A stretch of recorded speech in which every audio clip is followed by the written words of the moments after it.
Olá pessoal, tudo bem com vocês? Thiaguinho Ribeiro aqui. Estamos com essa experiência, nosso primeiro episódio, nosso podcast, e de uma forma surpreendente, Deus é maravilhoso. Nós estamos aqui com o pastor Samuel Bezerra, pai, e pastor Samuel Bezerra, filho, dois homens de Deus.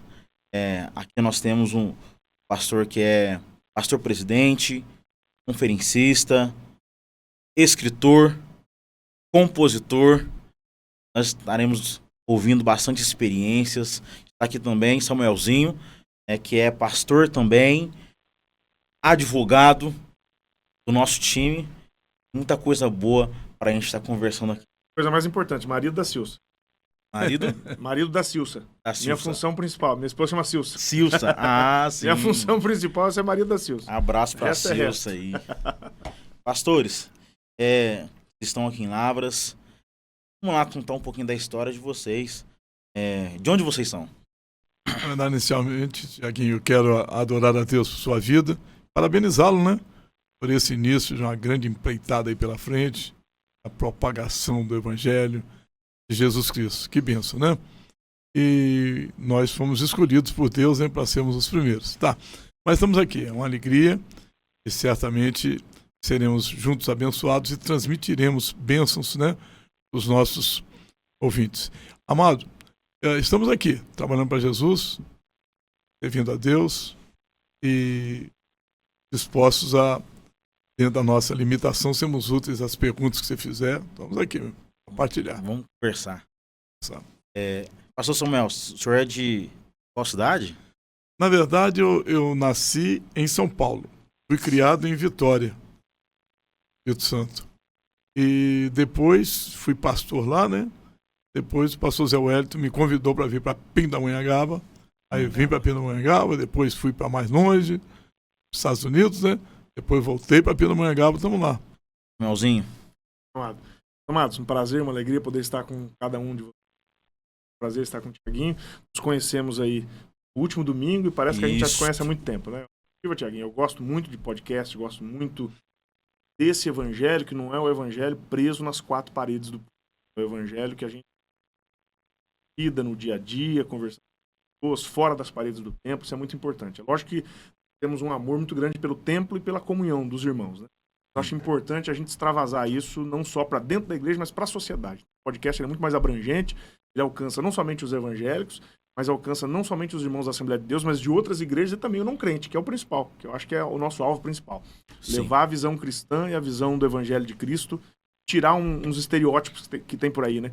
Crente é chato, crente é envelhecido, crente não é atualizado. São estereótipos que se criam por aí, que crente é infeliz, né, amargurado. O pastor Samuel é muito brincalhão, eu também sou. A gente vive uma vida feliz e alegre em família. E é bom a gente desmistificar isso, tirar esses estereótipos aí todos focados, né? Mas feliz. Parabéns pela sua iniciativa e vamos pra frente aí. Vamos pra frente, vamos conhecer. Então, o pastor, vocês estão aqui pregando a palavra, vocês têm experiência vasta no ministério.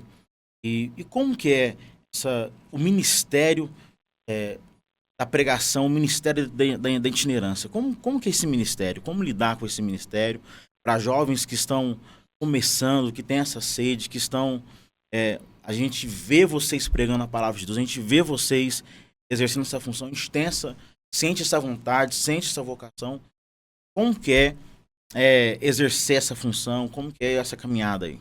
Na verdade, eu fui criado num berço evangélico, filho de pastor, a mãe, excelente professora de escola dominical, e daí fomos pegando gosto pela palavra, foram experiências lindas, né? Porque ser pastor hoje é diferente de antigamente, né? Tivemos algumas dificuldades, especialmente no que tange a usos e costumes, mas estamos aqui. E a verdade é que eu me casei, uma serva de Deus também nasceu no berço evangélico, pastora Zilpa, bênção, e dia 1º de junho vamos fazer 50 anos de casados, graças a Deus. E eu a conheci fazendo um trabalho que eu era jovem, líder de mocidade, e uma vez, num grande congresso que tive, eu fui líder da da mocidade, começando no bairro. Depois eu fui líder da UMADES. UMADES é a União da Mocidade do Estado do Espírito Santo. Aí abrangia todo o estado. Nós fizemos em 1974, casadinho de novo, nós fizemos um congresso no Engenheiro Araripe, Vitória, Espírito Santo, levamos 35 mil pessoas. Foi uma experiência linda, jovem, né? Iniciante, foi um movimento muito lindo, avivamento. Hoje eu vivencio uma experiência menos forte. Naquela época era forte. A mocidade saía, pregava, era considerável o número de pregadores. Aí fizemos um trabalho bom para Deus. Aí fizemos um congresso e, na verdade, eu fui convidado para pregar.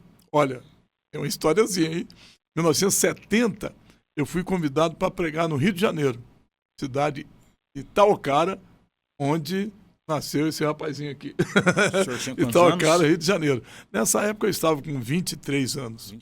Ocorre, hoje estou com 76, bem vividos, viu? Mas aí eu fui convidado. Naquela época não tinha facilidade de colocar alguém nos hotéis. Aí, como tinha muitos convidados, aí dividiu, né? Um fica numa casa, outro fica... Aí tinha uma mocinha bonitinha, né? E ela disse, pastor, deixa o irmão Samuel ficar lá na nossa casa, pousar em nossa casa. Aí fui para lá. Ela fez um pudim ungido. Não é que me ganhou? Então, pra você ter uma ideia, eu conhecia a minha esposa já, né, não somente como pastor de igreja, líder, mas também nesse trabalho que a gente sempre faz de itinerância, né? E os dias de hoje, são 63 anos pregando o evangelho, meu amigo. Eu acho que experiências mudaram. Sabe que o tempo muda, a forma de evangelismo ela muda. O que a gente precisa fazer para ter o impacto, conseguir alcançar a mesma quantidade de vidas que vocês alcançavam lá atrás, né, as experiências? Hoje a gente tem que saber, embora eu tenha tido bastante dificuldade, fiquei bastante cansado para ver que fui fazendo das coisas para poder me dedicar mais à igreja. A vida é prioridade, meu irmão. Vai também quando... Rapazão, o saber do mundo não atrapalha o saber espiritual. Ele nos dá uma visão do mundo e argumentos melhores para debater com as pessoas. Então, eu como professor universitário, por exemplo, direito, eu dava aula de direito penal, processo penal, legislação penal especial e prática penal. 4 matérias ali. Eu era o único professor cristão. Único. O resto era tudo viés de esquerda, né? Progressista, caso que eu não concordo com essa palavra aí. O fato é que eu então, foi útil para mim ter a minha profissão, né? É muito útil, advogo, ainda tem atividades, mas eu penso hoje que falta foco. Você pode servir qualquer Deus aí do mundo na sua casa só utilizando daquela... Jesus não, ele falou, tu és Pedro, sobre esta pedra edificarei a minha igreja e as portas do inferno não prevalecerão contra Pedro? Não, individualmente não. As portas do inferno não prevalecerão contra a igreja. Sim. Pedro sozinho é fraco. Pedro na igreja é forte. Tiaguinho sozinho é fraco. Tiaguinho na igreja é forte. Samuel sozinho é fraco. Samuel. Então, as pessoas hoje, eu acho que falta comprometimento. Senso de prioridade. As pessoas têm tempo para tudo, meu irmão. Tem tempo para igreja. Tem pessoas da minha igreja falam, pastor, eu não posso ir porque eu tenho isso. Veja o cara na academia. Jesus, vida em comunidade, vida na igreja é essencial. Pergunta, se eu cortar esse meu dedinho aqui, o que vai acontecer? Cortei e tirei do corpo. O que vai acontecer com o meu corpo? Uma sutura, vou sobreviver. O que vai acontecer com o dedo? Vai se perder, vai deixar de existir. Por isso que Jesus fez uma analogia muito sábia. Ele é a cabeça, nós somos o corpo. Um membro fora do corpo sobrevive? É óbvio que não. É por isso que nenhum cristão pode ser verdadeiro cristão fora da igreja. Satânica. Sim. Nenhum cristão pode ser verdadeiramente cristão fora da igreja. Eles pensam que a igreja tem que dar alguma coisa a eles. Eles pensam que a igreja deve alguma coisa a eles. Então eles vão para a igreja para tirar tudo que eles podem da igreja e ainda sair falando mal. A igreja não é um lugar de você receber alguma coisa. A igreja é lugar de você dar alguma coisa. Jesus, no final do ministério dele, ele pegou a bacia, água, lavou os pés dos discípulos. Aí ele diz assim, vocês entenderam o que eu estou fazendo aqui? Porque ele ficou com medo do pessoal não entender. Eu acho que não entenderam até hoje. Vocês entenderam? Jesus pergunta. Ó, eu sou Senhor e Mestre de vocês. No momento mais difícil da vida dele, Jesus tinha que estar paparicado, porque ele ia morrer. Antes depois, ele tinha que estar sentado, paparicado, preparado. Mas o que ele estava fazendo? Servindo. O mistério da igreja é serviço. Eu não vou para a igreja para receber alguma coisa, eu vou para a igreja para dar alguma coisa. Eu vou para a igreja para servir. No processo de servir, eu sou abençoado. Essas pessoas não vão para a igreja porque eles são tão egoístas, tão maus, que eles não se preocupam em servir. Eles não se preocupam em ajudar. Eles não se preocupam em entregar. E essa falta de amor, essa falta de prioridade, não sei se meu pai pensa igual a mim, essa falta de amor, essa falta de prioridade, essa vida integral focada primeiro na igreja, primeiro em Cristo. Ah, não, mas Cristo é diferente da igreja. Não, Cristo não é diferente da igreja. Cristo é a cabeça e a igreja é o corpo. Eu pergunto, a minha cabeça é diferente do meu corpo? Tá me vendo aqui na tela, você tá me vendo integralmente aqui, tem alguma diferença aqui? Não, é uma unidade só. Sim. Então, quem não ama a igreja não ama Cristo. Quem não ama o corpo, a cabeça. Então a gente vê hoje, infelizmente, pessoas que não querem servir, porque são egoístas e são maus. Né? Kennedy disse uma frase bem assim, para os jovens americanos. Ele falou, não pergunte o que o seu país pode fazer por você. Pergunte o que você pode fazer pelo seu país. Vou parafrasear Kennedy, né? E vou dizer, não pergunte o que a sua igreja pode fazer por você. Pergunte o que você pode fazer pela sua igreja. As pessoas eram muito mais voluntárias antigamente, né, paizão? As pessoas eram mais voluntárias. As pessoas chegavam na igreja, não ficavam apontando o erro. As pessoas vão na igreja, esse chão tá sujo. Que absurdo. Cadê a faxineira? Cadê o diaconato? Não. As pessoas antigamente, eles viam o chão sujo, eles mesmos pegavam a vassoura e iam lá e limpavam. Ficavam reclamando, ficavam enchendo a paciência. Nós tínhamos um espírito voluntário, foi o que Davi pediu. Em mim, ó Deus, um coração puro, renove em mim um espírito reto, não retires de mim o teu Espírito Santo, né? Torna a dar-me a alegria da salvação e sustém-me com o espírito voluntário, meu irmão. Vou parar, porque você carro na conversa. Falta voluntariedade. Eu queria que meu pai completasse aí. Na verdade, me assomando a fala, verbalização do Samuelzinho, eu digo o seguinte, há um adágio que diz, quem não vive para servir, não serve para viver. Não serve. Então, nós somos, na verdade, servos. E eu tenho, assim, uma certa facilidade de falar, de aspas, é que na minha família, eu estou, na verdade, nós estamos na 5ª geração de servos de Deus. Começou com a minha avó, e quando falo em minha avó, eu me lembro de uma oração que ela fazia, nós fazíamos o doméstico, e ela fazia uma oração que marcou minha vida. Mas marcou tremendamente. Todos orávamos, quando chegava a hora dela, ela orava, ela era de origem italiana, os olhinhos verdinhos, ela olhava para os céus e dizia, Senhor, me ensine a amar, perdoar e esquecer. Amar quem me odeia, perdoar quem me ofende e esquecer das injustiças. Meu Deus. Então, eu aprendi com a minha avó, aprendi com meu pai. Meu pai foi um exemplo de vida. Falei um dia desse no Encontro de Casais, que eu nunca vi, durante 25 anos que eu fiquei mesmo perto com os pais, eu nunca vi meu pai e minha mãe brigarem, discutirem. Um exemplo de vida. Ficava escondido. Brigaram escondido. Mas um dia desse... Mas tem que ter sabedoria, né? Um dia desse vai discutir longe dos filhos. Mas sabe, um dia desse eu me saí mal. Porque minha sogra era uma santa de Deus. Serva de Deus. Gente, né? E ela tinha boca e não falava. Uma simplicidade. Ela ia, levava um mescalzinho pra mim, um Neston, dizia, irmão Samuel, entende? Aquele carinho. Então, esse dia eu caí na besteira e falei assim, querida, com a minha esposa, se você fosse a sua mãe, eu tava feito. Aí ela disse, se você fosse o teu pai, eu tava feito. Vai, porque merecia. Provocar, né? Mas na verdade, então eu conheci a pulsação espiritual da minha avó, conheci a pulsação espiritual dos meus pais, vivenciei momentos bons também com minha vida de casal, sou feliz, né? Muito feliz, que eu tenho uma esposa virtuosa, né? Filhos maravilhosos, filhos e amigos, né? Amigos. E eu posso falar dessas experiências lindas que aconteceram e lamentar o momento atual. Toda uma geração e levantava-se pregador. Você vê que na área esportiva, periodicamente levanta um craque, um cara bom. E onde estão os que vão nos substituir? Substituir a contento. Vão dar continuidade. Que vão dar continuidade. Então isso me causa uma certa tristeza. Embora tenha um lado que justifica-se de uma maneira bem leve.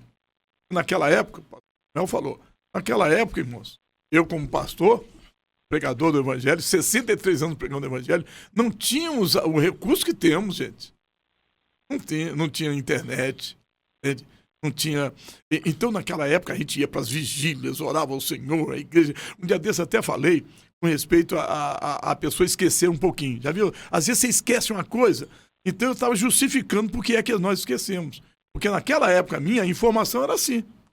Hoje a informação tomou uma proporção gigantesca. Então, você informa na internet, informa coisa na escola. Então esquecer não é outra coisa a não ser um acúmulo de conhecimento, você armazena muita coisa e depois, às vezes, também não pode ser exagerado, tá? Esquecer é uma coisinha, né? Esquecer de pagar a dívida não pode. Tá, mas desculpa. Mas a verdade é essa. Então, eu vivenciei experiências muito lindas. Agora, hoje, eu sou de uma geração, inclusive, foi uma surpresa para mim. Estava pregando numa igreja recente, que nessa igreja, aliás, alguém foi nos levar para almoçar, no meio de uma viagem que nós fizemos, e ele falou sobre o pastor dele, sobre a igreja. O noivo não pode sair de mãos dadas com a noiva. Nesse século, gente. Então ele falou, então ainda existe igrejas assim. Não pode. Entende? Só que agora a coisa mudou, gente. Existe muita facilidade, tem acesso a muita coisa que valoriza e desvaloriza, que é positivo e negativo, que soma e que divide. Então, gente, eu sou de uma geração que não podia ir em cinema, não se podia ir no circo. Opa, ir no circo? Meu Deus. Não se podia, não tinha internet. Então, hoje, na verdade, já liberou alguma coisa. É o uso e costumes. Uma coisa é doutrina. Doutrina é intocável. Costumes não. Uso e costumes varia de geração em geração. Isso. Por isso que eu falei sobre as 5 gerações que nós estamos, né? Então, eu lamento. Eu sou de uma geração que reunia-se 1.200 pessoas na escola bíblica dominical. Meu Deus. Hoje tá difícil. Hoje, cadê? Meu Deus do céu. O que acontece? Por isso os crentes estão fracos. Sim. O meu povo pereceu porque ele faltou conhecimento. Hoje não as pessoas... ora. Interessante, pastor. O senhor comentou sobre uma geração que vive uma distração, uma geração que não é disponível. Pegando os insights aqui, foi anotando aqui, né? Uma geração não se dispõe a fazer. Por isso, a gente tem essa dificuldade hoje da minha juventude, da minha geração, viver essas experiências que Deus ainda quer manifestar, né, na minha geração. De 5 gerações, era uma geração que era disponível, uma geração que fazia por amor, uma geração que não esperava só receber. Vejo que o caminho para a minha geração é esse, é o caminho a gente distrair menos, focar mais nas coisas de Deus, se ser mais disponíveis, e eu acredito que a resposta de Deus vem para essa geração. E o senhor falou sobre o legado. É como atletas que vêm e vão, sempre tá levantando atletas, os pregadores. Nessa deixa, eu vi uma observação, eu vi vocês dois ministrar. Aqui nós temos pai e filho, gente, e eu conheci eles, né, ouvindo eles pregar. Eu falei que foi uma novidade ver os dois pregarem junto. E é muito difícil. Mas, no momento, eu falei assim, eu percebi que é como se eu estivesse também passando, né, o cajado pro seu filho. O senhor vindo, né, com a sua bagagem, vocês dois pregando junto, e eu via 2 gerações. Uma geração passando o cajado para dar continuidade. É o que nós precisamos estar disponíveis. E o atleta que vem depois, ele tem que estar no mesmo pique. O treino tem que ser o mesmo, a intensividade tem que ser a mesma. Então, nós temos o pastor Samuel Pai, e se o filho não tiver no mesmo princípio, mesmo caminho, é muito difícil de dar continuidade. Eu vejo uma geração que abraça muito, uma geração muito aberta para fora, mas abre mão dos princípios. Então, vendo vocês dois, eu literalmente, essa questão de cajado, essa questão de legado, né? Desculpa, uma coisa linda que aconteceu na nossa família é que meu pai era pastor de uma geração que havia usos e costumes e que era rígido mesmo. né? Só membros da igreja que entravam no culto de ensino, a ceia então.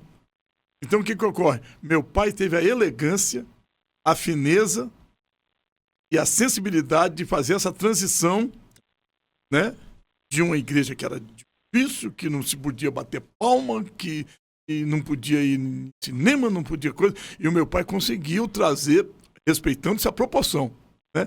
Foi abrindo mão. A leitura que eu faço é o seguinte: meu pai disse, está chegando uma geração que pensa diferente, gente. Então ele disse, a coisa mais linda é que meu pai se envolveu, né, nessa transição. Aí chega a minha pessoa, né? Já como pastor, a mesma coisa. Para fazer essa transição para o Samuelzinho, Deus sabe como é que foi. Eu sou de uma geração que eu aprendi com meu pai. Moça, a irmã não podia cortar cabelo. Então, naquela época lá, eu tive que começar. Eu comecei no ritmo do meu pai. Entende? Mas depois, e dos meus pastores. Só que depois a transição for acontecendo, respeitando também, não pode também abusar, né? Os costumes não pode. Tem coisas que são agressivas. Então, você vê que coisa linda? Aí vem, e o Samuel, por sua vez, está sendo mais complacente com o filho dele. Com meus netos. Então, eles que estão se levantando. Então, vai acontecer coisas que. Eu não vou dizer que eu faço parte da geração do arrebatamento. Viu? Negócio de morrer. Estou pensando nisso, não. Se alguém quiser ir primeiro que eu, boa viagem. Mas a verdade é essa. Então, eu vou ficar vivo para ver essa transição, entende? Que será feita são pregadores, meus 2 netos pregam, entende? Minha neta é pregadora, ensinadora. Entende? Então, eu e minha casa servimos ao Senhor, glória a Deus. Então, essa transição está sendo feita de geração em geração de maneira que não há traumas, né? Se faz alegre. Samuel, por exemplo, é a leitura que eu faço. Ele tem prazer de saber que o pai é pastor, que servimos. Não tem nenhuma frustração, embora, gente, já sofri, hein? Já sofremos. A verdade é o seguinte: doutrina. Vou fazer uma diferenciação de doutrina e costume. Doutrina, a origem dela é divina. A origem dela não é divina, é humana. É o costume, e biblicamente falando, doutrinariamente falando. Uma prática reiterada, aceita. Uma prática reiterada, repetida, e todo mundo aceita como normal. A doutrina é eterna, o costume é passageiro. Teve uma época da Assembleia de Deus que era pecado de televisão, né? Sim. Então, Coca-Cola era pecado. Essa eu não peguei. Coca-Cola era pecado. Televisão era pecado. Hoje o pastor Zé Wellington, que é o presidente da convenção, que a convenção de televisão era pecado, o pastor Zé Wellington tem um programa na televisão. Então veja que a doutrina eterna ela não muda jamais. O costume ele é passageiro. Com o tempo, ele muda. A doutrina ela é universal. Ela vale para todos os homens em todos os lugares do mundo. Todas as raças. O costume é local. Não é universal. O costume da Assembleia de Deus no Brasil não é o mesmo da Assembleia de Deus nos Estados Unidos. O costume da Assembleia de Deus em São Paulo não é o mesmo da Assembleia de Deus de Minas. Não é o mesmo da Assembleia de Deus do Sul, do Rio Grande do Sul. Seria cultural? Sim, o costume é cultural, uma emanação do homem. O costume não vem de Deus. Homem. Então a doutrina, ela é universal. O costume é local. Cada lugar varia de país para país e de estado e voa mais de cidade para cidade. Varia muito. Então a gente tem que ter equilíbrio e sabedoria. Agora, vamos nem tanto ao mar, nem tanto à terra. A Bíblia diz que nós temos que conservar os bons costumes. Então o que a Bíblia está dizendo? Tem costume que é bom e tem costume que é ruim, nocivo. Costume que não tem razão de ser. Tem costume que é só a vontade de um homem dominar uma coletividade a seu bel prazer. A Bíblia diz, ninguém vos domina a seu bel prazer. Então, às vezes tem são nocivos, mas tem costumes que são muito bons. Por exemplo, eu aqui sou assembleiano convicto. Amo a Assembleia de Deus, nunca vou deixar a Assembleia de Deus, vou terminar meus dias dentro da Assembleia de Deus, né? Eu vejo muitas pessoas atacando a Assembleia de Deus, né? Eu acho que, por exemplo, nós temos um bom costume. Usar terno e gravata na igreja, na minha opinião, é um bom costume. Vou explicar por quê. Eu, como advogado, uma vez eu fui obrigado a usar terno e gravata. Qual é a roupa mais elegante? Qual é a roupa mais formal? Qual é a roupa que mais apresenta um homem na sua...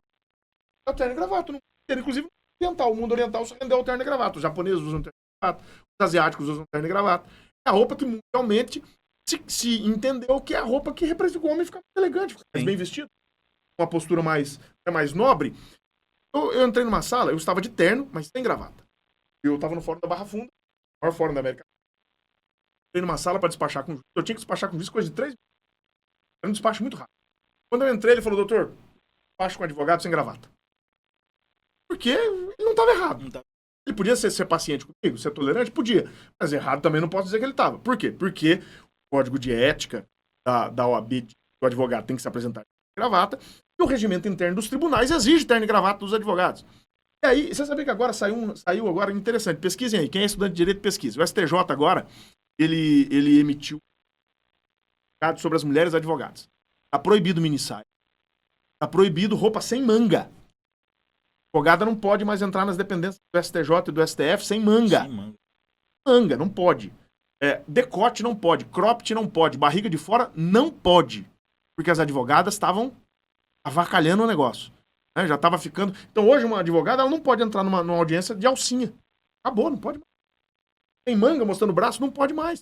Saia curta, não pode mais. Porque o ambiente não permite isso. O ambiente ali é um ambiente profissional, sério, onde as pessoas têm que ter recato e postura. O que eu fiz? Eu falei, pois não, excelência. Saí, tava passando um colega advogado, eu falei, amigão, me presta sua gravata 3 minutos.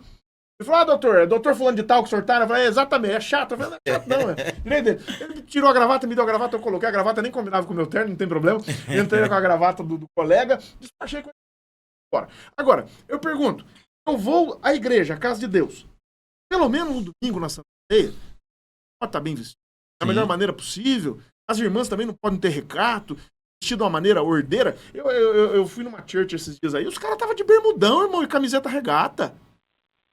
Domingo eu fui pregar. Você me desculpa, não é casa da mãe Joana, amigão. É um ambiente que exige seriedade. É um ambiente que exige uma formalidade mínima. Então, isso é um costume que me agrada muito. A Assembleia de Deus meter um terno e gravata, não vai ninguém folgar. Não vai ninguém aparecer de calça agarradinha, Zé Camargo e Luciano, entendeu?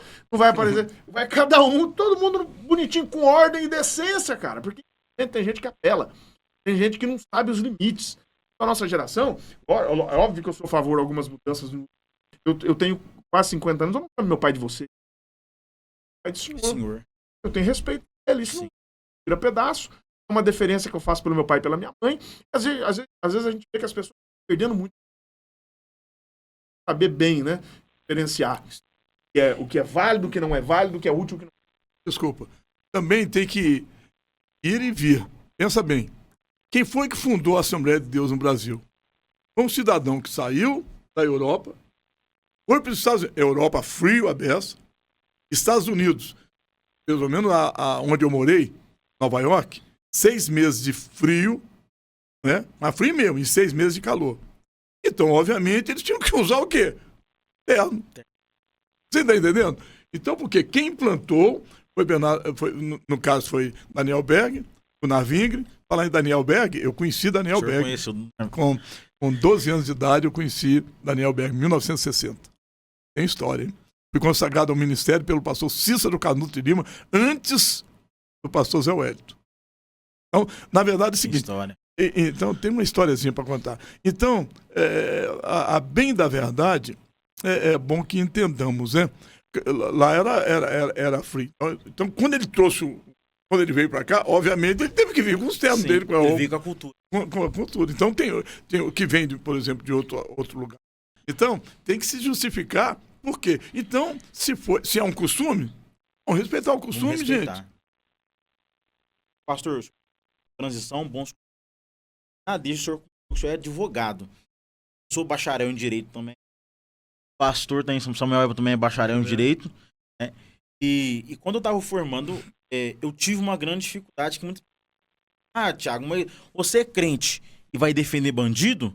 Então, eu gostaria que o senhor também desse o senhor como advogado e criminalista, com experiência de júri aí, a beça, o senhor desse para nós essa opinião. Se um pastor, ele pode ser um advogado criminalista e ele pode também defender um bandido. Haja vista que o nosso Jesus é advogado fiel. Eu falava assim, se meu Jesus, advogado fiel, pegar a sua causa, eu pego. Desculpa. É advogado e promotor daqui a um tempo e juiz. Amém, É verdade? Concursado. Ele vai julgar todas as nações. Jesus. Advogado vai ser juiz. Né? Vai ser juiz. Vai ser juiz. Na verdade, o que eu digo é o seguinte. Primeira coisa interessante, aí tem sua... Eu disse aqui que a profissão não atrapalha o ministério, uma certa medida. Por exemplo, 1 Coríntios capítulo 9, do verso 14, Paulo faz uma reclamação. Então ele sentiu um pouco de dificuldade em algum momento do ministério dele. Ele falou, só eu e Barnabé, não podemos ganhar da igreja, ele estabelece que aquele que trabalha no evangelho, aqueles que trabalham no evangelho, diz, vivam do evangelho. O ideal, o mundo ideal, é que o pastor, especialmente o pastor da igreja, até o pastor local, o ideal é que esse pastor possa ter dedicação integral, viver integralmente da obra, dedicação integral, salário da igreja, a Bíblia diz, né, não atarás a boca ao boi que pulha, né, digno ao obreiro do seu salário. Então o princípio de pagar o pastor, de pagar bem, dignamente, é um princípio bíblico. Não vou ler o texto inteiro aqui, que o texto é bastante grande, mas depois quem está assistindo, 1 Coríntios, capítulo 9, do verso 1 até o verso 14, Paulo aborda essa circunstância e aborda com muita propriedade. Mas enfim, agora, a sua profissão pode enriquecer o teu ministério. Eu, como advogado, me enriqueceu muito o ministério. Minha visão jurídica me ajudou a entender, inclusive, princípios bíblicos e espirituais. Porque eu entendo do ponto de vista jurídico a justiça de Deus. É uma série de coisas, para mim, fica mais fácil de entender. Então, vamos lá. Primeira coisa, o advogado não precisa necessariamente ser... Você pode advogar na área tributária, você pode advogar na área civil, família, enfim, contratos, área comercial, empresarial, advogado. Eu sou um apaixonado pelo direito penal. Eu me apaixonei na faculdade pelo direito penal. Não sabia que isso acontecia, mas quando cheguei na faculdade, me apaixonei pelo direito penal. Eu tenho mais de 300 plenários na minha carreira, com índice de sucesso muito alto, vitórias que eu tive. Tenho certeza que foi Deus que me deu essas vitórias, essas coisas que eu... Então vamos entender. Um advogado pode ser criminalista? Pode, perfeito. Nós não trabalhamos, o advogado não trabalha com a justiça de Deus, com a verdade de Deus, com a verdade universal, com a verdade absoluta. Jesus disse, João capítulo 14, verso 6, eu sou o caminho, a verdade e a vida. A verdade é Jesus, a verdade absoluta, o advogado não trabalha com ela. Por quê? Porque o advogado trabalha com a verdade processual. A verdade é o que aconteceu. Vamos falar de crime. A verdade é o que aconteceu. Deus sabe, o assassino sabe, né? E as testemunhas que estiveram lá e que realmente viram tudo, sabe. Mas para a verdade chegar no processo, ela não chega automaticamente. 99,9% dos crimes não tem vídeo, tem áudio. Então a verdade, como é que ela chega? A primeira pessoa que chega na cena do crime, geralmente é o policial militar. O policial militar chega na cena do crime, ele preserva o local, depois chega o SAMU para socorrer eventual vítima, depois o carro de cadáver, se a pessoa faleceu, tô falando de homicídio, mas tem vários outros tipos de... Depois desse período preliminar, chega a polícia civil, porque a polícia militar não investiga. Quem investiga é a polícia judiciária, que é a polícia civil. A polícia civil vai investigar, vai ter um inquérito policial, vão ser ouvidas testemunhas no inquérito policial, vão ser colhidos os vestígios do crime, na cena do crime, né, que seriam vestígios biológicos, vestígios físicos, cápsulas, disparos, arma do crime. Tudo isso o advogado nem viu, amigão. Tem advogado nessa área aí? Até agora eu falei de advogado? Não. O advogado tá fora disso, o advogado não viu nada disso. O advogado não participou de nada disso. Depois o delegado conclui o inquérito, ele vai relatar o inquérito, fazer o relatório do inquérito penal, e ele remete esse inquérito para o Ministério Público. Até agora apareceu advogado? Não. Na maioria das vezes, não. E acontece o seguinte, ele vai ouvir as testemunhas, colher as provas periciais, fazer um relatório para o promotor. O promotor vai decidir se ele faz a denúncia ou se ele pede o arquivamento do inquérito policial. Pode pedir também. Se o promotor entender que tem indícios suficientes da autoria e provas da materialidade, indícios suficientes da autoria significa dizer que sabe mais ou menos quem foi. Né? Indício suficiente de que a pessoa praticou aquele crime. É a prova de que o crime aconteceu. Porque a prova do crime não tem crime. Enfim, essa é a questão mais técnica. Seguindo aqui pra gente fechar. Depois disso, o promotor oferece a denúncia. Começa-se agora o processo penal. Tinha um inquérito policial. Agora começou um processo penal porque a pessoa passou a ser de investigado, passou a ser réu. Nesse processo, o juiz vai ouvir todo mundo de novo, amigão. Começa tudo de novo. Aí vai se ouvir novamente as testemunhas de acusação agora em juízo, porque lá na delegacia não tem contraditório e ampla defesa. É um procedimento inquisitorial. O delegado faz quase tudo que ele quer lá, né? Lá em juízo, não. Em juízo tem um contraditório e ampla defesa. O direito de se defender e o direito de contraditar todas as provas feitas em juízo. Aí houve as testemunhas de acusação, houve as testemunhas de defesa, tem os memoriais, que o promotor pode pedir absolvição ou acusação, a defesa faz a sua defesa, e o juiz vai dizer se o cara vai a júri, por exemplo. É um procedimento bifásico, é mais difícil, mais chato. Sim. O que eu tô querendo dizer?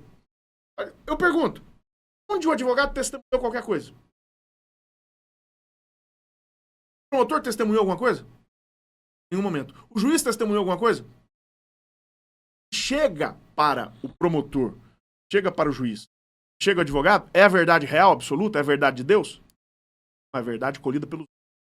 O advogado não trabalha no aspecto da verdade de Deus. O julgamento daquele criminoso, diante de Deus, ninguém escapa. Se ele for pro tribunal de Cristo, ele tá bem. Porque ele já tá salvo, Jesus perdoou. Como é que foi o ladrão na cruz? Dimas. O que Jesus disse para Dimas? Ainda hoje, para isso, o réu confesso. Ele falou, olha, rapaz, você tá... Ele foi o outro ladrão, ele disse, você tá atacando o mestre, você tá maluco, rapaz?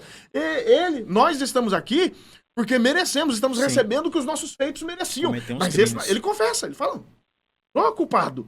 Eu estou aqui porque eu fiz por merecer. Na mesma hora, Jesus absolve esse camarada.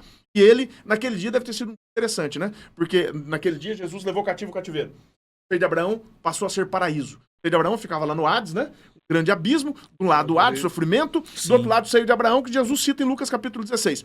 A partir do momento que Jesus é ressurreto, não tem mais seio de Abraão. Agora é paraíso. Por isso que Jesus não disse que ele estaria no seio de Abraão. Ainda hoje estarás comigo no paraíso. Porque naquele dia Jesus inaugura o paraíso. As pessoas são conduzidas à presença de Deus, os salvos em Cristo.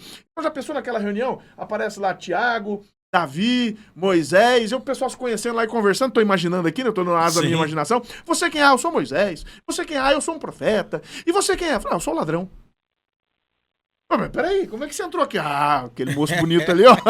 Aquele que tem os olhos como chama de fogo, aquele que tem os cabelos como a lã, aquele que tem muitos diademas sobre a sua cabeça, aquele que tem os pés de latão reluzente. Aquele falou que eu podia entrar aqui, eu tô na festa porque ele falou que eu podia entrar. O ladrão estava no meio dos profetas e dos santos. Então a gente tem que parar com hipocrisia, né? Sim. E quando o processo chega pra mim, quando o processo chega pro advogado, eu não lido com a verdade absoluta, eu lido com a verdade processual. Eu não trabalho com o que realmente aconteceu. Eu trabalho com as provas que foram produzidas. Então, é muita arrogância, seja do promotor, seja do juiz, seja do advogado. Eu já vi promotor dizer bem assim, eu não tenho prova, mas eu tenho certeza que foi ele. Isso é uma arrogância sem tamanho. Se você não tem prova, não foi ele, amigão. Sim. Se você não tem prova, não foi ele. Aí eu não tenho prova, eu tenho certeza que foi ele. Ah, isso é uma arrogância, uma maldade, né? O tamanho do mundo, uma leviandade do tamanho do mundo. Para mim, é muito tranquilo trabalhar no processo, porque eu não investiguei, eu não estava lá, eu não sou testemunha, eu recebo um monte de papel, um monte de relatórios, um monte de provas, e eu avalio as provas. E o meu procedimento é de acordo com essas provas. Eu peço absolução, ou peço uma diminuição de pena, quando eu não posso pedir absolução, quando eu não vejo base para pedir absolução, peço uma diminuição de pena. Eu peço um favor legal ao réu. Então é interessante. Hipocrisia. É gente que se acha muito superior, né? É gente que se acha muito superior aos outros, que diz que a pessoa não tem direito à defesa. E aqui vai a minha tristeza. Veja, às vezes, os filhos das trevas são mais prudentes que os da luz. Eu vejo pessoas na igreja que são acusadas, são manchadas, caluniadas e não têm defesa. E são variamente condenadas. Isso não acontece no mundo. As pessoas têm direito de se defender. E a Bíblia diz que não se pode aceitar acusação contra presbítero, a não ser com 2 ou 3 testemunhas. Ou seja, não se inicia um processo contra um pastor, a não ser que haja 2, 3 testemunhas. Mas a igreja vive de boatos. Tô mentindo? A igreja vive de boatos. Surge um boato, o boato é uma história que ninguém viu, ninguém ouviu, ninguém presenciou, ninguém testemunhou, ninguém tem provas, mas todo mundo repete. É o cúmulo da leviandade. A palavra do crente deve ser sim, sim, não. Não, o que passar disso?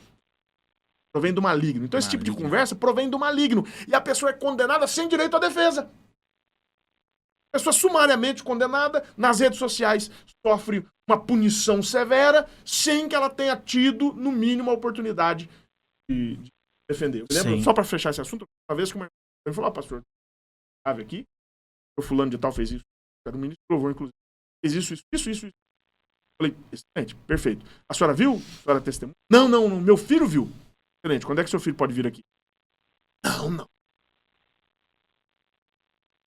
Quer se envolver com isso? Agora espera que eu faça. Espero que exclua ele. Meu Deus. Peraí. Agora tá querendo que eu exclua uma pessoa. Não, mas o meu filho é uma pessoa muito séria. Eu falei, então, pessoa séria vem e fala. Pessoa séria não faz fofoca. Pessoa séria dá cara. Pessoa séria vem aqui e fala, eu vi. Eu sei como é que foi. Tava lá e eu vi o que aconteceu. Desculpa, eu sou sério. Não vou. A senhora não vai tomar nenhuma providência? Eu falei, irmã, que providência que eu vou tomar? A senhora vem aqui, diz que o seu filho viu, que aconteceu uma coisa muito séria. Seu filho não é homem suficiente para vir aqui, para testemunhar, E eu vou chamar uma pessoa, condenar uma pessoa, excluir uma pessoa baseado numa fofoca. A senhora trouxe pra mim até agora uma fofoca. Só vai deixar de ser fofoca quando houver prova testemunhal. Prova do que realmente aconteceu. Mas o senhor não vai nem falar com ele. Falei, não vou nem falar com ele. Não vou perder meu tempo. Vou lá fazer papel de bobo. Conversar com uma pessoa, fazer uma acusação, transmitir pra frente a sua fofoca que chegou até a mim aqui. Não vou transmitir pra frente. Se a senhora tiver prova, a senhora volte e me procure. A beleza, embora a beleza aqui é que é uma coisa que não é assim programada, o que vamos conversar. Sim. Nós estamos falando coisas aqui que não é livre. É coisa livre. Então, o que eu vou falar está na internet. Um pastor de uma igreja, que eu não me lembro agora, um negócio assim, cidadão foi acusado numa ceia, ele foi acusado, a moça interrompeu a ceia e falou que tinha um caso com o pastor. Eu tenho um envolvimento com o pastor. Aí a ceia se transformou numa confusão tremenda. Aí pegaram essa moça, levaram para uma reunião com a esposa do pastor. Ela apresentou provas? Não. Vídeos, Aí, provas? veja só, foi lá na reunião, vem cá, você tem que mostrar a prova. Eu disse, eu tenho prova. Ele tem uma mancha no órgão genital. Aí, só quem sabia é a esposa. Então, sabe o que ocorreu? Ocorreu uma separação. Veja só, ele foi disciplinado da igreja, excluído, humilhado, passou as maiores agruras, a mulher o abandonou, os filhos o abandonaram, ele foi para uma chácara que eles tinham, ficou ali um tempo. Então ela casou com outro, e ele ficou ali no ostracismo, sofrimento tremendo. 20 anos depois, aquela moça teve um câncer. Estava prestes a morrer. Chamou o presidente da igreja, e confessou. Disse o seguinte, eu era apaixonado por ele. Ocorre que eu sou enfermeira. E ele foi para ser operado. Ele foi operado. Quando ele estava, no caso, em recuperação, ele dormiu. Aí eu levantei o lençol e vi a mancha. E ela confessa. Foi um momento. Aí ela foi para a eternidade perdoada, né? Perdão. Aí o pastor, junta um grupo de pastores, todos os pastores que tinham, foi lá na chácara, levaram o credencial dele, devolver. O senhor é inocente. Aí contou tudo para ele, assim. E nós viemos aqui devolver a credencial. Falei, cara, e minha família? 20 anos. Perdi a família. Meus filhos não me visitam. E agora... Você quer me devolver um documento? Minha saúde está depreciada? A humilhação na praça? Agora? Não precisa não. Vou continuar aqui servindo a Deus. Graças a Deus, é um caso muito específico. Claro, difícil de acontecer. Mas a igreja precisa ter mais prudência, né? Eu, como pastor, cada pastor haja como quiser. Se o pastor quiser ser leviano, precipitado, acreditar em fofoca e sair aí punindo os outros, fica à vontade. Eu sirvo a Jesus, eu sei a quem eu sirvo, eu tenho caráter, não sou leviano, respeito as pessoas, não presumo a culpa de ninguém, não aceito fofoca nem falatório, porque eu sei o quanto isso pode causar, né, desgraça. Como o pastor Samuel nos mostrou aqui, né, um caso, meu Deus, caso terrível, né, verídico, que a pessoa teve um prejuízo insanável, irrecuperável, irretratável, não existe. Posso fazer. A eternidade ele vai ter uma recompensa, né, por tudo que ele sofreu. Mas a igreja precisa ser mais prudente. Precisa ter critério. Ele não teve o contra. Posso também deixar de... o pastor Samuel teve uma experiência nos Estados Unidos, foi missionário lá. Gostaria que o senhor contasse para nós como foi essa experiência do senhor lá fora. Eu tive umas 20 vezes lá nos Estados Unidos para pregar. Na 21ª eu fui, pagou uma igreja, houve uma votação, eram 5 candidatos, eu fui eleito. eu e minha esposa, né? Aí ficamos 5 anos e 3 meses. Uma experiência muito linda. Eu tenho uma experiência para contar. Aí, quando chegou que eu assumi a igreja, fiz a primeira reunião. Chegou na primeira reunião, 3 servos de Deus me chamaram. O tesoureiro, o moderador da igreja e o vice-presidente. Aí me chamaram. Disseram, pastor, deixa eu falar para o senhor um negócio. Aqui, eles me deram um salário. É muito organizado, entende? Tem um contrato de trabalho direitinho. Aí, até razoável o valor que pagavam, né? Aí disse assim, pastor, o senhor, daqui uns 3, 4 meses, nós vamos triplicar o teu salário. Mas o senhor tem que fazer uma coisa. O senhor não pode ter panelinha. Porque o pastor que saiu aqui, porque nós expulsamos ele porque ele tinha uma panelinha. Então, pastor, tá na tua mão. Eu tenho que se unir a nós 3 aqui. Eu falei, tá, obrigado. Terminou a reunião. Aí depois, o mês seguinte, eu fiz uma reunião. A reunião geral, aí os curiosos chegaram. Aí eu disse, meus irmãos, hoje eu vou ministrar sobre um tema muito sugestivo. A panelinha de Jesus. Aí eu citei São Mateus 17, verso 1 ao 8, que Jesus deixou 9 discípulos no pé do monte e ele subiu o monte da transfiguração com quem? Pedro, João e Tiago, panelinha. Isso. Quem Jesus permitiu, Marcos capítulo 5, verso 21 até o 43, quem que Jesus permitiu que entrasse na casa de Jairo para ressuscitar a filha de Jairo?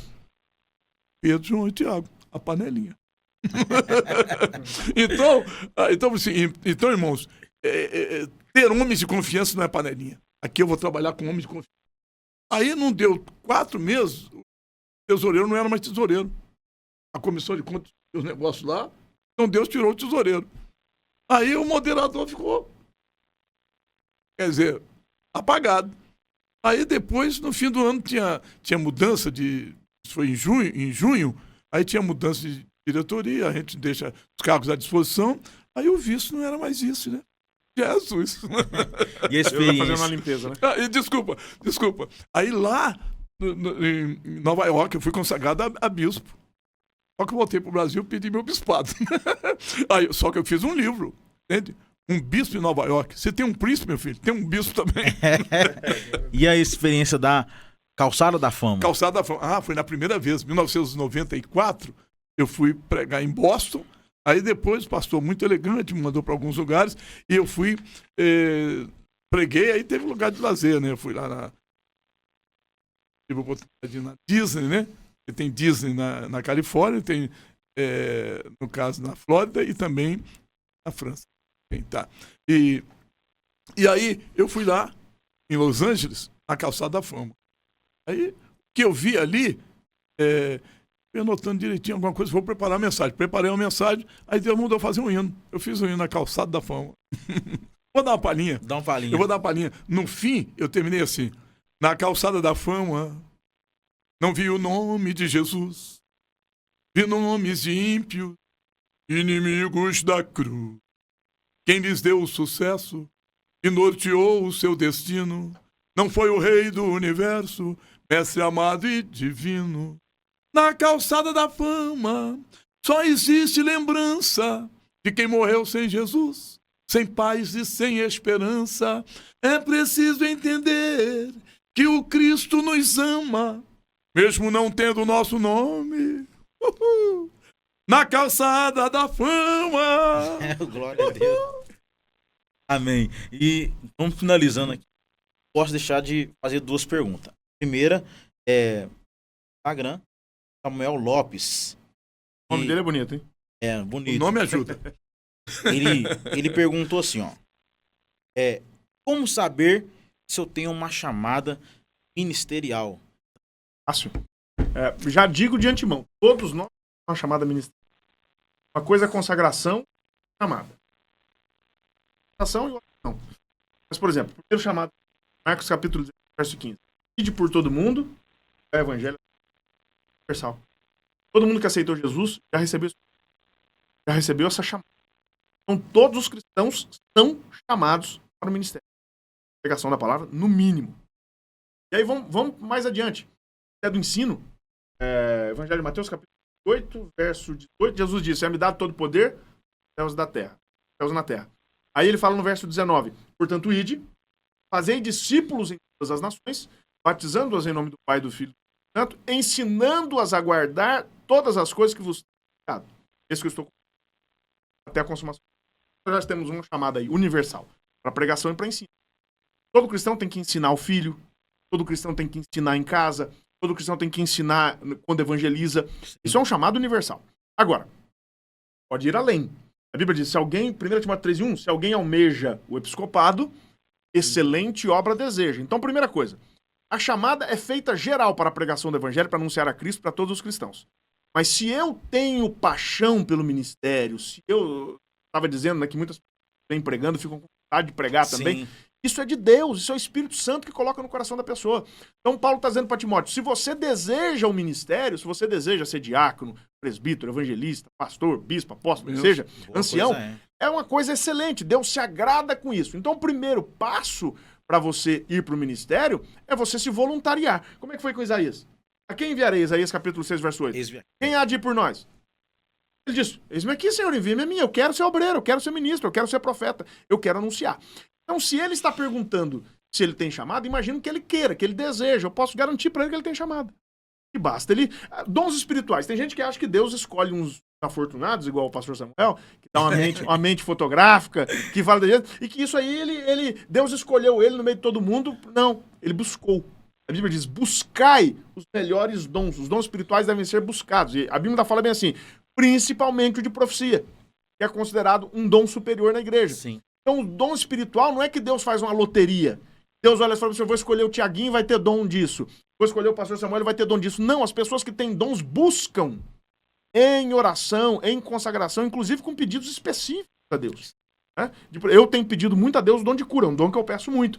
Eu tenho vivenciado no meu ministério pessoas com quem eu tive contato, que eu orei e foram curados. Né? E eu não desanimei não, lembro que eu era chamaram para orar para uma moça. Fui orar para uma moça. Ela tá doente, uma vizinha minha. Tá doente, pastor, não era nem pastor, era evangelista. E aí ela falou assim, vem orar aqui. Aí eu fui orar. Aí eu orei pra mim com fervor, rapaz. Não era crente, não. Fiz um apelo. Ela aceitou Jesus. As crianças. E eu orei pra ela, aceitou Jesus. Na frente do portão da casa de uma pessoa. Ela aceitou Jesus. Feliz e tal. Passou uns 3 ou 4 dias depois, eu encontrei a Naná. Uma crente da igreja. Falei, e aí, Naná, como é que tá? Como é que tá a moça lá? Tá bem? Eu falei, não, morreu. Sangue de Cristo. Eu olhei, a moça morreu. Depois eu descobri que a moça tinha AIDS, era doente terminal, né? E aceitou Jesus. Então, Deus não me levou ali pra curá-la. Deus me levou ali pra salvá-la. Mas eu não perdi a fé. Depois dar uma pancada dessa, né? Como é que tá? Tá boa? Morreu. Acabou. Né? Ninguém queria minha oração mais. Mas brincadeiras à parte, eu creio na cura e tenho experimentado no meu ministério muitas curas excepcionais. Sim. Deus curando muitas pessoas. Agora, ministério é chamada? É. Mas a chamada, principalmente, que você busca. Que você corre, que você vai atrás. Então eu digo aí aos jovens, né? Você tem esse sonho, persiga. Coloque à disposição do seu pastor. Quando tiver oportunidade, né? Às vezes o pastor franquia, Assembleia de Deus tem esse bom costume, né? Alguém tem uma palavra? Ah, irmão, já fica na agulha ali, já sobe rápido antes que alguém pegue a sua chamada. Vai pra cima, sobe, fala, prega e Deus vai te honrar em nome de Jesus. Não sei se vai ser certo. Certinho. Na verdade é o seguinte, você tem 2 chamadas. A primeira chamada é para salvação. Por isso que é uma diferença muito grande e o pessoal confunde. Há uma diferença entre discípulos e apóstolos. É diferente. Ao discípulo o Senhor disse, vinde a mim, Mateus 11:28. Vinde a mim todos vós estáis cansados, sobrecarregados, eu vos aliviarei. Né? Aí assim, tomai sobre vós o meu jugo e aprendei. Aprender é discípulo. O discípulo é para aprender. Então foram 3 anos aprendendo. Então ao discípulo ele diz, vinde. Ao pregador, viu, queridão? Ao pregador e ao apóstolo, ao pastor, ao obreiro, ele diz, ide. Entende? Então, 2 chamadas. A primeira é vinde. Depois você passou no teste e se formou. Entende? Aí sim. Pensa, hein? Aí você vai, recebe o ide. Ide por todo mundo e pregar o evangelho. Aí pronto. O pastor. Ian. Vitória, poder e glória. Vitória, poder e glória. Não, eu não prego, no caso, pegando o microfone na mão. Sim. O Samuel é diferente. Isso aí é estilo. Acontece, né? não somente esse, tem outro também. Eu falo Jesus. Jesus é homenagem a meu pai e minha mãe. Eles eram nordestinos. E quando estava passando a prova, minha mãe dizia Jesus. Aí, em homenagem a ele. Isso aqui, no caso, é estilo que aconteceu. Né? Agora, Vitória, Poder e Glória, não. Foi revelação. Eu estava terminando um culto há 38 anos atrás. Aí, Deus usou uma irmã em mistérios. Veio assim, na hora do termo, veio aqui pertinho de mim. Aí Deus usou o mistério e me deu interpretação. Disse, meu ungido, para o teu ministério, Vitória, Poder e Glória. São 38 anos de milagres. Aí eu dou o grito de guerra. E Vitória, Poder e Glória. Gente, nós estamos finalizando. Quero agradecer a vocês por essa experiência, esse bate-papo. Pude aprender muito com vocês. Teremos outras oportunidades. O primeiro episódio, assim, honrado, gente. A honra é nossa ter vocês aqui. História, a gente no início fiquei um pouco nervoso, mas depois a conversa foi indo, né? Foi deslanchando. E para finalizar, uma palavra fé para quem está nos ouvindo aí, fazer aquele corte. Hoje em dia a gente escuta, a Bíblia diz que há muitas vozes no mundo. Uma delas é sem significação disso. A gente vê muitas vozes no mundo. Cuidado com as vozes que você ouve. Na internet. A internet trouxe o benefício, termos as redes sociais, trouxe o benefício. Temos uma a pregação da mas os hereges, os acertos doutrinários também ganharam muito volume e força. Desde o primeiro século, desde que a igreja foi fundada, Paulo escreveu várias cartas combatendo heresia. E eu penso que nós temos que ter muito cuidado com relação a quem nós ouvimos. Eu posso te dar um conselho? Ouça principalmente o seu pastor. Há pessoas que escutam pessoas no Facebook,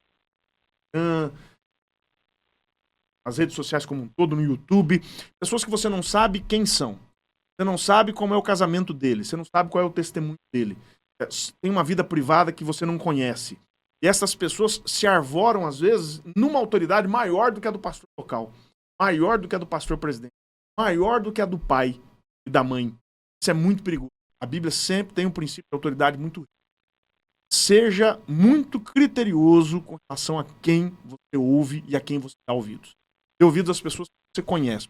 Sabe o testemunho? O pastor Orlando é um homem que tem sido um exemplo aqui na cidade de Lavras. Sim. Um homem que tem caráter, um homem que tem vida com Deus, um homem que é um exemplo de pai, é um exemplo de pastor, é um exemplo de esposo, é um exemplo de ministro. Agora, infelizmente, tem pessoas que dão mais crédito àquelas pessoas que tem ali, que você vê no melhor momento, que você vê ali num ambiente como esse, gravado, que pode ser editado, pode ser... Né? Mas você não conhece a vida pessoal daquela pessoa. Sabe como é lá na verdade. Então, um conselho que eu te dou. Ouça seu pai, mãe, ouça o seu pastor, ouça as pessoas com as quais você tem contato físico presencial. Pessoas que você conhece a vida. As outras podem ser uma ajuda. As outras podem ser um plus. As outras podem ser um incentivo. Pode ser alguma coisa a mais. Mas a nossa fé tem que ser guiada pelos líderes que estão ao nosso lado. Jesus não fez nada remotamente. Presente. As curas. Sabe, que ele fazia à distância. Para isso, tudo presencialmente. Então, valorize o seu pastor. Valorize a sua igreja. Valorize as pessoas que estão do seu lado, que te conhecem. Porque quando alguém morrer na sua família, o youtuber não vai fazer o velório.